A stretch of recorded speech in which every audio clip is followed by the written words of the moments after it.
oportunidade de estarmos aqui na busca da nossa melhora íntima, pedindo a Deus que nos oriente na caminhada através dos mensageiros de luz, dos mensageiros de Jesus, que vêm com sua luz nos abraçar, nos acolher, nos intuir. E para isso precisamos procurar buscar esse caminho. E aqui estamos, rogando a Deus que seja sempre conosco, principalmente nos momentos difíceis, e que estejamos aqui, independente de nossas dores, independente do sofrimento, que possamos aprender com o nosso Jesus, que deixou suas leis divinas, para que possamos aprender, na verdade, a caridade, fazermos a caridade com o amor, sabendo que já tivemos outras existências e que com certeza sempre fomos acolhidos. Hoje são nossos irmãos em condições um pouco piores, amanhã poderemos ser nós nessa necessidade. Mas sabemos que Jesus é conosco, não desampara ninguém. E que nessa busca possamos nos encontrar com os desígnios de Deus, a fim de que nossas escolhas se abracem com a santa vontade do Criador. Que sejamos intuídos nessa noite para receber o melhor da palavra que será ministrada. Que Jesus nos guarde na sua misericórdia. E nessa energia que nos abraça de paz, de amor e de luz, façamos a oração que o nosso Mestre querido nos deixou. Pai nosso, que estais nos céus, santificado seja o vosso nome. Venha a nós o vosso reino. Seja feita a vossa vontade, assim na terra como nos céus. O pão nosso de cada dia nos dai hoje. Perdoai as nossas ofensas, assim como nós perdoamos a quem nos tem ofendido. E não nos deixeis cair em tentações, mas livrai-nos de todos os males. Que assim seja, graças a Deus.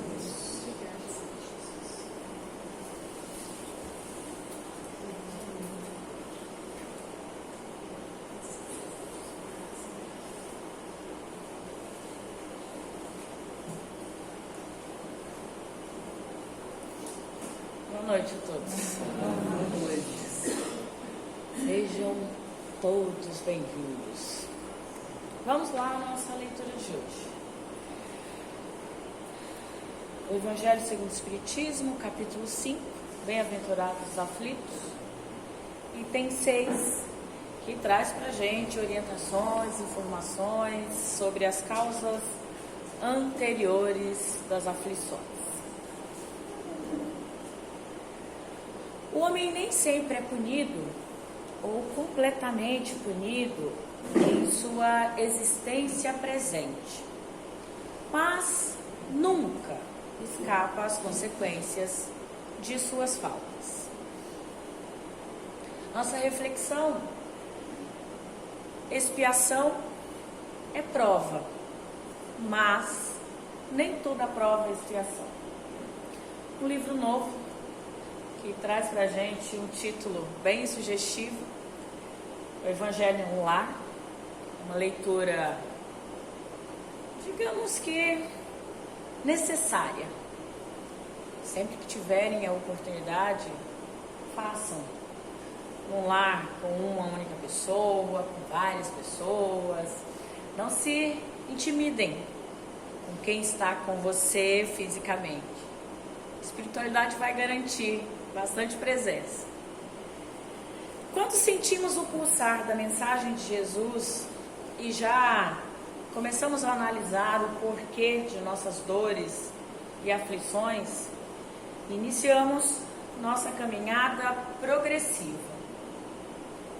Descobrimos que as aflições inexplicáveis nesta vida, dentre elas a perda de entes queridos, de fortuna sólida, as calamidades públicas e outras mais, relacionam-se com fatos individuais e coletivos, cujas origens estão em vidas anteriores. Diante dessas causas, a comodidade em analisar como fatalismo deve ser evitada, pois a bondade de Deus dá condições de melhorar a cada dia as situações impostas, testemunhando a capacidade de cada espírito em solucionar os seus problemas. Não existe o destino cego. O homem pode melhorar a sua trajetória de vida. Deus, o Pai misericordioso, em sua justiça, fornece campo de crescimento para todos. Diante da perda do ente querido, a fatalidade é costumeiramente apontada. Entretanto, a lei se faz presente, trabalhando o coração dos familiares para a aceitação do fato e a busca da compreensão dos porquês que levaram a essa prova, bem como para o estudo da imortalidade da alma, dando a esperança de um reencontro no mundo maior e melhor. O caso de perda, de fortuna sólida, que se desfaz repentinamente, sem aproveitamento de ninguém, reflete a incapacidade demonstrada em outras existências na manipulação dos bens que não beneficiaram coletivamente, como deveriam, grande número de pessoas. Nas calamidades coletivas, inúmeras vezes as provas servem de alerta aos governantes para cuidarem com mais critério do planejamento das obras públicas, no tocante ao saneamento básico, buscando medidas profiláticas de higiene, evitando assim epidemias. As catástrofes, os terremotos e demais fenômenos da natureza em que não há possibilidade da ação socorrista do homem, também são efeitos relacionados às causas anteriores, convidando a todos ao estudo das leis de Deus, cuja justiça infinita faculta o resgate coletivo das violências cometidas no passado.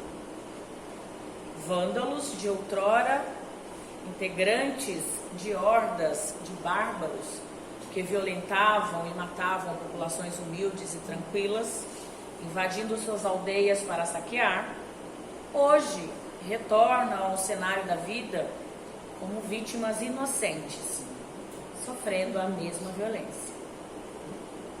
A desgraça imerecida, aparentemente, tem uma razão de ser. E todo coração que a sente está convidado a dizer: perdoai-me, Senhor, porque um dia eu errei. Cada um sofre na medida em que fez sofrer, ou de acordo com sua escolha. A justiça de Deus nunca falha. Quem conseguir analisar as calamidades dentro de um todo, encadeando-as ligando-as a outras reencarnações, compreenderá a bondade do Pai, que está dando oportunidades para o resgate das faltas cometidas anteriormente. Somente pedir perdão verbal não basta. A escolha consciente de caminhos para levar o espírito arrependido ao pagamento de suas faltas demonstra sinal de progresso espiritual. A reparação do erro, desse erro cometido, é o perdão que a justiça e a bondade de Deus estão nos oferecendo. Nem sempre sofrimento é fruto de uma falta. Trata-se muitas vezes de prova escolhida pelo Espírito para o seu próprio adiantamento. A expiação serve sempre de prova, mas a prova nem sempre é uma expiação. Expiação e prova demonstram a inferioridade do espírito que deve ser trabalhado. Há espíritos que escolhem testes para medir com resignação cristã as maiores dores sem reclamar, buscando na confiança de Deus a proteção para seguirem em frente. São espíritos sem dívidas, mas voluntariamente escolhem provas difíceis, intercedendo por outros afins, necessitados de expiar em encarnações compulsórias as faltas cometidas no passado. É o caso de mães que se sacrificam e que se santificam já na terra pela doação, pela renúncia e sacrifício a filhos enfermos, agressivos ou maus. A ninguém é dado aspirar à felicidade enquanto estiver cheio de imperfeições. As provas bem suportadas fazem progredir. As expiações, quando bem aceitas, apagam as faltas cometidas. Provas e expiações são remédios que curam as chagas de nossa alma. E quando as feridas forem mais graves, o remédio será sempre mais forte. A resignação torna proveitoso o sofrimento, que se transforma em degrau de ascensão e crescimento espiritual para Deus. Então, a nossa reflexão de hoje ela é sempre em função dos nossos questionamentos, da nossa negação diante do merecimento das provas e do nosso desconhecimento, da nossa falta de consciência em relação às nossas escolhas ao virmos para esta experiência terrestre. Que a gente tenha fé, que a gente acredite na providência divina, de que todas as escolhas, elas são as melhores escolhas. E que diante dos sofrimentos, os mais cruéis, as piores chagas, as piores doenças, significa que a minha maturidade espiritual, ela está progredindo e progredindo bem, se eu aceitar isso com resignação. O Evangelho não traz para a gente a orientação dessa aceitação sem lutar. Nós estamos falando disso. Que diante das tribulações, diante das doenças, das chagas, que nós possamos lutar sim, mas jamais que ninguém possa se revoltar. A gente até questiona, faz parte inclusive desse nosso processo de evolução espiritual, o questionamento. Somos filhos rebeldes, questionadores, afinal de contas. E não seria diferente em relação ao Criador. Mas que a gente retome de maneira bem fortalecida a nossa fé e aceite esta luta, este remédio que nos é dado providencialmente em função do nosso merecimento e em função da nossa necessidade. Que a gente possa confiar. Tudo, por pior que seja, é exatamente aquilo de que precisamos. Que diante dos nossos natais ou aniversários, que a gente possa pedir o presente, sim. Mas que principalmente que a gente possa aceitar e agradecer o presente recebido, porque ele foi escolhido por Deus, porque ele é o presente providencial para a minha vida naquele momento. E isso se estende às pessoas que amamos. Quando a gente se depara com uma situação muito ruim, principalmente em relação às doenças, as terríveis doenças físicas, a gente sempre questiona por que esta pessoa tão boa, de coração tão leve, que faz tanta caridade. Daí, diante desse nosso questionamento, eu já me perguntei um dia, se eu não mereço, o meu vizinho merece? o desconhecido merece? Precisamos. Então, antes do merecer, antes da pretensão de cada um achar que merece uma vida mais amena, mais tranquila e cheia de bonanças materiais, que a gente agradeça por estar recebendo o remédio necessário e o remédio que vai garantir o nosso progresso espiritual, que é o grande propósito. Que Jesus seja a nossa fonte inesgotável de luz, que Deus nos abençoe, que assim seja, graças a Deus.